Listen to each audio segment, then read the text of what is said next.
किसानों के लिए लाभकारी है? मुझे कहते हुए बड़ा गर्व है कि देश के प्रधानमंत्री ने इस कोरोना के संकट के होते हुए भी, विश्वव्यापी कोरोना का संकट रहा है, उसके बावजूद प्रधानमंत्री जी ने आत्मनिर्भर भारत के तहत एक बहुत बड़ा पैकेज इन सब कामों के लिए निकाला।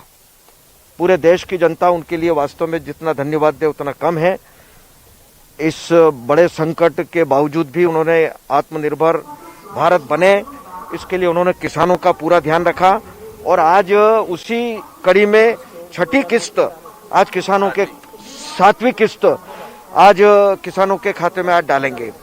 और मुझे लगता है कि अभी किसानों के लिए जो 3 कानून जो पास किए हैं, किसानों के हित में किए हैं, लेकिन कांग्रेस पार्टी और विपक्ष पता नहीं उनको केवल किसी बात का विरोध करना, इसलिए विरोध करना कि विरोध करना ही है, इसमें किसानों का कितना हित होगा, उनके हितों को ध्यान में रखते हुए माननीय प्रधानमंत्री जी ने लोकसभा में, राज्यसभा में ये बिल पास हुए हैं।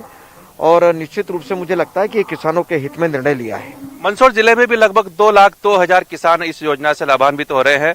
खास तौर से आपकी विधानसभा में जब किसान आंदोलन हुआ था, उसके बावजूद विधानसभा चुनाव हुए, उसमें आपकी पार्टी को बड़ी विजय मिली। अब ये उसके बाद में ये योजना शुरू हो गई। किस तरह से किसानों के हित में ये आपकी सरकार निर्णय ले रही है?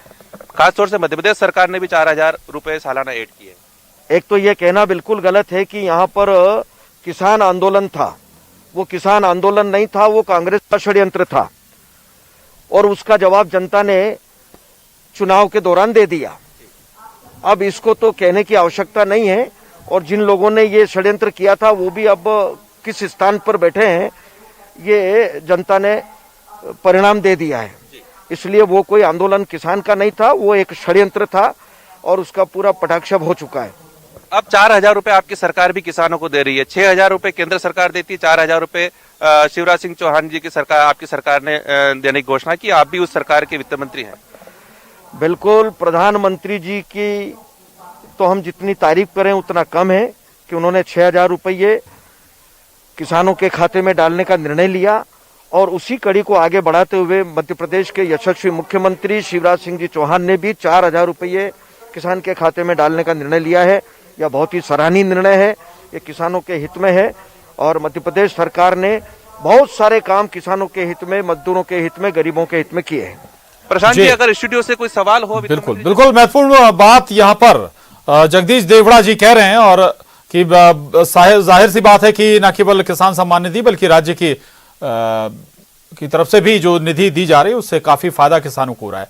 शुक्रिया आपका सुशील और नरेंद्र, आपका धन्यवाद। और इस वक्त आपको छत्तीसगढ़ लिए चलते हैं। मुख्यमंत्री भूपेश बघेल चर्च पहुंचे हैं मुख्यमंत्री भूपेश बघेल और क्रिसमस के मौके पर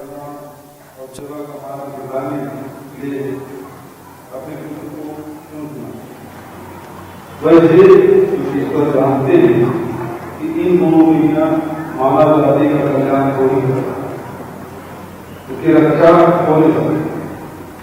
ईश्वर ने हमें सचेत करने के लिए अपने पुत्र को हमारे साथ भेजा, जो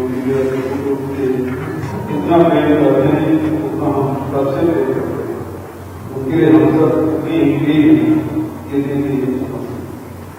साथियों, प्रभु ईसा मसीह ने हम सब की जाकर हमें विश्वास है ईश्वर किसी को नहीं बदल सकता है, वो परम दयालु है। तो हम सबसे इतना ही प्रेम करता है प्रभु यीशु मसीह से, वो हमारे बापों को समझ सकता है। प्रभु यीशु मसीह ने हमें बताया जो ईश्वर पर विश्वास करेगा उसका परिणाम भी है, वो परम जीवन प्राप्त होगा। हमें यह याद रखना है, हमें हमारे परम पिता से जोड़े रखने का माध्यम प्रभु यीशु मसीह मेरी ईश्वर के सच्चे दूत हैं जो हमारे कल्याण के लिए आए हैं। हमें प्रभु यीशु मसीह की शिक्षाओं को हमेशा याद रखना होगा, उनके बताए रास्ते पर चलना होगा, उनके बताए अनुसार अध्ययन करना होगा। हम सबके लिए सौभाग्य की बात है ईसा मसीह ने शिक्षा दी छत्तीसगढ़ किसी रास्ते पर है, छत्तीसगढ़ के लोग परंपरागत रूप से प्रेम, सौहार्द, भाईचारा, करुणा, दया के रास्ते पर भी चलने वाले लोग हैं। हम लोग इस छत्तीसगढ़ के निर्माण का देखते हैं वह अपनी ऊँचे पर होगा। नवा छत्तीसगढ़ के निर्माण का सपना प्रभु ईसा मसीह के सपनों को साकार करने की तमाम है। आइए हम इसे जल्द से जल्द साकार करने के लिए जुट जाएं। आप सभी को काफी क्रिसमस की बहुत बहुत बधाई और शुभकामना।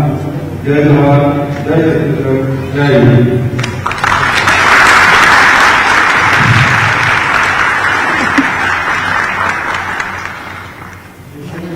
हमारे यहाँ विश्व साहब संबोधन कहेंगे।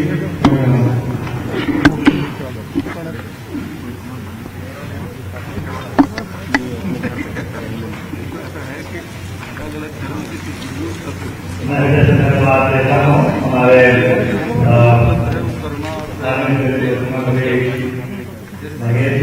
क्रिसमस